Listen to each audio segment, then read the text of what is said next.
This example shows an automated false positive identification by Idenza agents. The case involves a cross-border payment from a U.S. resident to a recipient in the UAE. The online detection system flagged the transaction as a risk and created a case.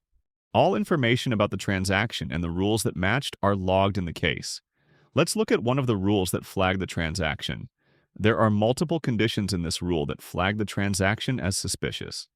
Once the case is created, Idenza agents start gathering the data needed to evaluate the case, make decisions about the problems, and the steps to take. The case details show the risk factors. The Insights tab summarizes the key anomalies detected by the agents. In this case, the key risk factors are the large transaction amount, a new IP address, inconsistent geolocation, and a new recipient.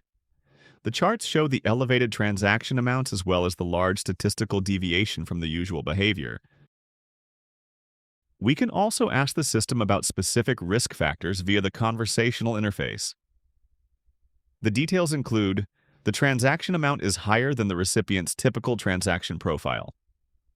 The location of the sender. For this transaction, the sender was in Mexico, while the usual location of the account holder is San Francisco, California. The recipient is a new recipient and was added just before the transaction. The device used is a device that was previously associated with the account holder.